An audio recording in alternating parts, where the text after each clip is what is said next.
বিসমিল্লাহিররহমানিররহিম। আসসালামু আলাইকুম। Hello everyone, ফাতিহা রান্নাঘরের পক্ষ থেকে আমি সবাইকে ওয়েলকাম জানাচ্ছি। আমার আজকের রেসিপি হচ্ছে পুঁই শাক দিয়ে চিংড়ি মাছের ঝোল। চিংড়ি মাছ বা ইসা মাছ যে যেটাই বলেন না কেন, কিন্তু চিংড়ি মাছ নামেই বিখ্যাত। তো চলুন এবার রান্নার প্রস্তুতি নিই। আমার চ্যানেলটিকে সাবস্ক্রাইব করুন, স্কিপ না করে পুরো ভিডিওটি দেখতে থাকুন। চুলায় আমি আগে থেকে একটি হাঁড়ি বসিয়ে নিয়ে নিয়েছি। এখন দিয়ে দিচ্ছি আধা কাপ পরিমাণ রান্নার রেগুলার তেল, দিয়ে দিচ্ছি চিংড়ি মাছ আধা কাপ পরিমাণ,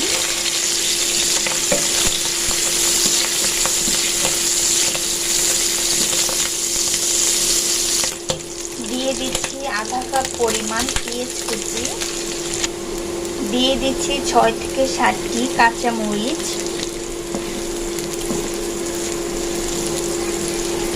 এখন সামান্য একটু পানি অ্যাড করব।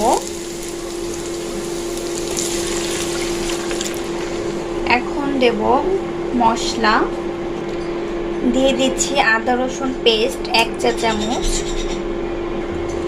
চিংড়ি মাছ বাটা 1/4 কাপ,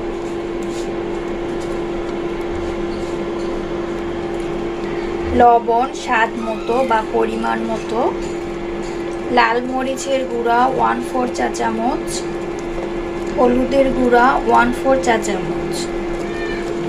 এবার আমি মশলাগুলো ভালোভাবে কষিয়ে নিব বা ভুনে নিব। যেহেতু শাক রান্না করছি তাই কোনো জিরা বা ধনিয়ার গুঁড়া অ্যাড করব না। এদিকে আলু ও ডাঁটাগুলো আমি ভালোভাবে ধুয়ে নিয়েছি। আমি এখানে একটি আলু অ্যাড করেছি। আপনারা দিতে না চাইলে স্কিপ করতে পারেন, কিন্তু পুঁই শাকে আলু দিলে আমার কাছে ভালো লাগে। আর এদিকে মশলাগুলো ভালোভাবে কষানো হয়ে গেছে, তেলগুলো উপরে ভেসে উঠেছে। এখন দিয়ে দিচ্ছি আলু ও পুঁই শাকের ডগাগুলো। ডগাগুলো আগে দেওয়ার কারণ হচ্ছে এটি সিদ্ধ হতে সময় লাগে আর শাক তাড়াতাড়ি সিদ্ধ হয়ে যায়, তাই শাকটা পরে অ্যাড করব। এখন কিন্তু সুন্দর একটি ফ্লেভার ছড়াচ্ছে, যেটা আমি পাচ্ছি, আপনারা পাচ্ছেন না। এখন দিয়ে দিব আধা কাপ পরিমাণ পানি, ভালোভাবে মিক্স করে নিব।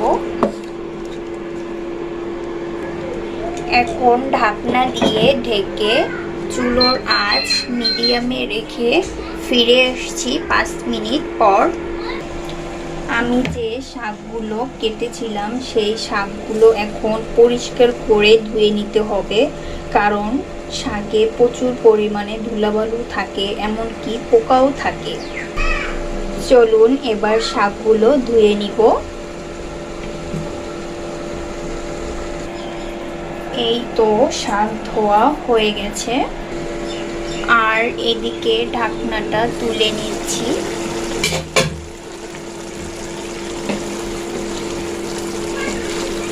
ডাঁটা ও আলুগুলো ভালোভাবে কষানো হয়েছে, এমনকি সিদ্ধ হয়েছে। এখন আমি শাকগুলো দিয়ে দিব।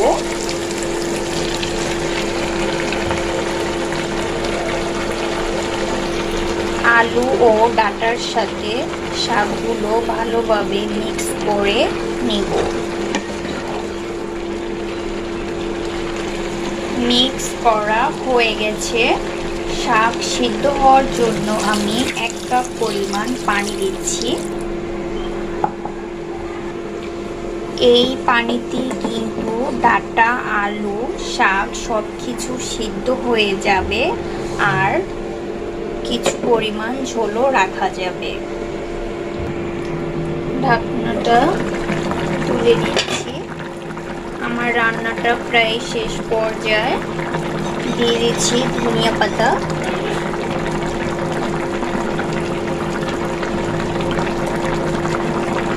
আপনাদের কাছে ধনিয়া পাতার ফ্লেভারটা ভালো না লাগলে স্কিপ করতে পারেন, কিন্তু আমার কাছে তো ফ্লেভারটাও ভালো লাগে আর খেতেও ভালো লাগে।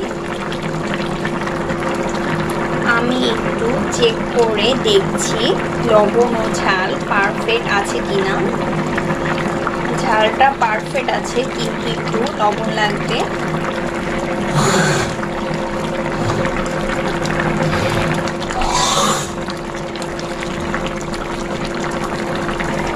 চিংড়ি মাছ দিয়ে পুঁই শাকের রেসিপি বা রান্না হয়ে গেছে। এখন আমি পরিবেশন করে নিব। নিত্য নতুন ভিডিও পেতে আমার চ্যানেলটিকে সাবস্ক্রাইব করে আমার সাথেই থাকুন। চুলাটা অফ করে দিচ্ছি। আশা করব আপনাদের কাছেও ভালো লেগেছে। ভালো লেগে থাকলে তো অবশ্যই একটি লাইক ও শেয়ার করে দিবেন।